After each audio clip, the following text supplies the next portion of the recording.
Very good morning to all my dear students. Today we are going to start with the second chapter of our second book, Introductory Microeconomics.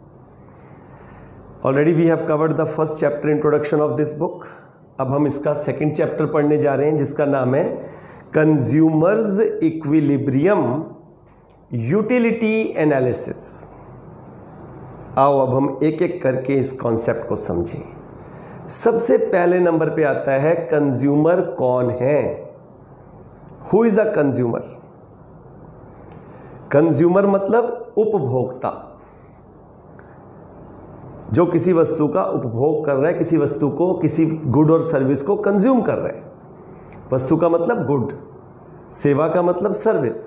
हम सब करते हैं, हम सब different goods को consume करते हैं अपनी वांट्स को सेटिस्फाई करने के लिए. तो हम सारे कंज्यूमर हैं.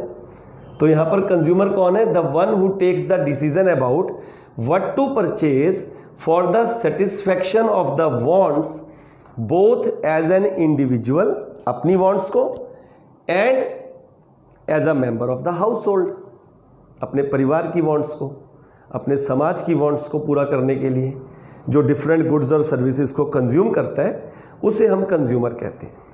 यहाँ खास बात है माइक्रो इकोनॉमिक्स के अंदर कि वो कंज्यूमर जो अपनी यूटिलिटी को, अपनी सेटिस्फैक्शन को मैक्सिमाइज करना चाहता है, one who seeks to maximize his utility और satisfaction is called a rational consumer. देखो बेटे ध्यान देना, इकोनॉमिक्स कभी भी इरैशनल को नहीं पढ़ती. इरैशनल कंज्यूमर कौन है? या तो बहुत ही स्पेंड थ्रिफ्ट, फिजूल खर्ची करने वाला है, या बहुत ही माइजर है. ऐसे दोनों केसेस जो हैं एक्सट्रीम केसेस हैं जिनको इकोनॉमिक्स नहीं पढ़ती. इकोनॉमिक्स तो एक रैशनल कंज्यूमर को पढ़ती है, एक रैशनल प्रोड्यूसर के बारे में पढ़ती है. और रैशनल कंज्यूमर क्या होता है? जो अपनी लिमिटेड इनकम को इस तरह खर्च करता है कि उसकी सेटिस्फैक्शन का लेवल मैक्सिमम हो जाए. तो ये तो पहले हमने पढ़ लिया मीनिंग ऑफ अ कंज्यूमर. अब चलते हैं अगला मीनिंग ऑफ इक्विलिब्रियम. याद रखना, इक्विलिब्रियम को हिंदी में संतुलन कहते हैं. बैलेंस, संतुलन. अब इक्विलिब्रियम ये सिर्फ इकोनॉमिक्स में यूज नहीं होता, ये हर जगह यूज होता है. जिसकी लाइफ में इक्विलिब्रियम है वो जिंदगी को बेस्ट जी रहा है. जिसकी लाइफ में बैलेंस है वो कंटेंटेड है. बहुत ही कंटेंटेड मीन्स बहुत ही संतुष्ट है अपने जीवन से. जिसकी लाइफ में इक्विलिब्रियम है उसके पास हमेशा हैप्पीनेस है. पर अब जरा हम इकोनॉमिक्स के इक्विलिब्रियम को पढ़ें कि ये है क्या. इसको हम दो तरह से डिफाइन करते हैं. Number one is a equilibrium is a state of rest. It is a state when the actions of an entity come to rest as the given objective of that entity is achieved. क्या मतलब हुआ? Equilibrium is a state of rest, एक balance, एक टिकी हुई अवस्था. जहां आपका मन टिक गया, आप बैलेंस में हो गए, उसी को संतुलन कहते हैं. Equilibrium is a state of rest. It is a state, state का मतलब कंडीशन, ये वो अवस्था है. It is a state when the actions of an entity, मतलब किसी भी पर्सन, किसी भी व्यक्ति के सभी काम कम टू रेस्ट, रुक जाते हैं, as the given objective of that entity is achieved. जब उसने जो उद्देश्य सोचा था वो पा लिया, वो टिक गया. अभी आप बड़ा टारगेट लेके चल रहे हो कि हमने +1 में टॉप करना है. ईश्वर करे आप तैयारी करो और आप टॉप कर जाओ. तो आपका मन टिक गया, वो ठहर गया जो मन आपका, क्योंकि आपने वो अचीव कर लिया. तो आपका मन जब ठहर गया, टिक गया, उसी को संतुलन बोलते हैं. तो ये इक्विलिब्रियम का पहला तरीका है डिफाइन करने का. जैसे मैंने कहा कंज्यूमर्स इक्विलिब्रियम. अब इक्विलिब्रियम खाली कंज्यूमर के साथ नहीं जुड़ा हुआ, इसको हम किसी के साथ भी जोड़ सकते हैं. लेकिन अगर मैं कंज्यूमर्स इक्विलिब्रियम की बात करता हूं, consumer's equilibrium refers to a situation when a consumer gets maximum satisfaction by spending his limited income and now he is at the state of rest, so he doesn't want to make any change in his current situation. वो बन गया consumers equilibrium. तो अभी हम बात कर रहे हैं पहला मीनिंग इक्विलिब्रियम का, first aspect. Second, equilibrium is a state of balance. आओ मैं अब आपको ले चलता हूं क्रिकेट के मैदान में. दो टीमें बहुत जम के T20 खेली. सबसे पहले बारी आई थी इंडिया की. इंडिया ने 192 रन्स बनाए और फिर आया उसके चेस करने के लिए श्रीलंका, और वो भी 192 ही बना सका. लो जी, आ गया इक्विलिब्रियम. दोनों ने पूरी फोर्स लगाई. Two opposite forces, India team and Sri Lanka team, they are the two opposite forces and at one point they are in balance. दूसरा एक एग्जांपल और देता हूं, टग ऑफ वॉर, रस्साकशी. इधर भी प्लेयर रस्सा खींच रहे हैं. बीच में लाइन है ना, वो अपनी टीम को इधर खींच के दूसरी टीम को ला सके, ना दूसरी टीम वाले इनको ले गए. बैलेंस. देखो क्या कह रहे हैं, it is a state of balance. क्यों हुआ? Due to equal action of the two opposite forces. जैसे मैंने अभी दो अपोजिट फोर्सेस की बात की, Indian cricket team, Sri Lanka cricket team. तो उन्होंने बराबर रन स्कोर कर लिए. अब मैच टाई होगा या एक गोल्डन ओवर होगा, उसमें जो ज्यादा स्कोर कर जाएगा वो जीत जाएगा. आप देखते हो इसको. For example, the price determination process. Market में जब भी प्राइस डिटर्मिन होगा, वो डिमांड और सप्लाई, जहां दोनों मिलेंगे, हम पढ़ेंगे इसके बारे में, जहां डिमांड और सप्लाई दो फोर्सेस आपस में बैलेंस हो जाएंगे, उस प्राइस को, जो वो प्राइस डिटर्मिन होगा, उसको हम इक्विलिब्रियम प्राइस बोलेंगे. तो दो तरीके से हमने इक्विलिब्रियम को डिफाइन किया. पहला, it is a state of rest. It is a state when the actions of an entity come to rest as the given objective of that entity is achieved. आपका टारगेट था मुझे 100%, 95% लेने, आ गए. अब आप री इवेल्युएशन नहीं करवाओगे, अब आप परेशान नहीं होंगे, क्योंकि आपने वो अचीव कर लिया. दूसरी बात कर रहा है वो, equilibrium is a state of balance. किसका बैलेंस? बैलेंस किसका? जो आपकी अवस्था बैलेंस क्या है. क्यों हुआ वो balance? Due to equal action of the two opposite forces. Market में दो ही फोर्सेस हैं, एक कंज्यूमर, एक प्रोड्यूसर. कंज्यूमर डिमांड करता है, प्रोड्यूसर सप्लाई करता है. जहां ये दोनों आपस में बैलेंस हो जाते हैं, वहां इक्विलिब्रियम हो जाता है.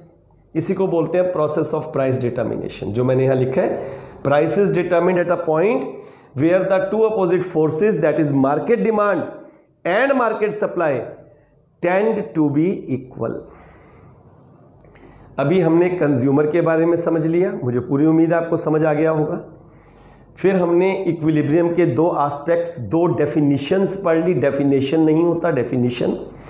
अब हम करने वाले हैं थर्ड, यूटिलिटी के बारे में पढ़ने जा रहे हैं. तो यूटिलिटी क्या है? अब यूटिलिटी पढ़ाने से पहले इसको हिंदी में कहते हैं उपयोगिता. पंजाबी की एक कहावत है, ना कोई रोवे अम्मा नू, सब रोवण अपने कम्मा नू. हमें कोई भी उस व्यक्ति के लिए प्यारा नहीं, उसके कामों के लिए वो चीज़ प्यारी है.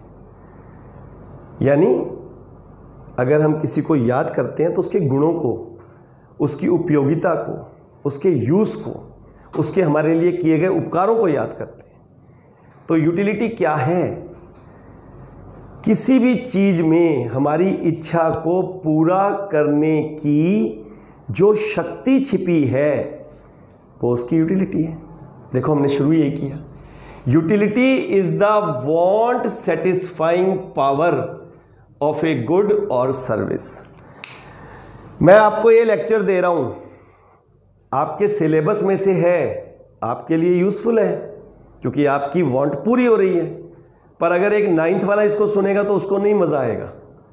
+2 वाला कहेगा मैं तो पहले सुन चुका. 10th वाले का भी फायदा नहीं है. तो किसके लिए फायदा है? आपके लिए.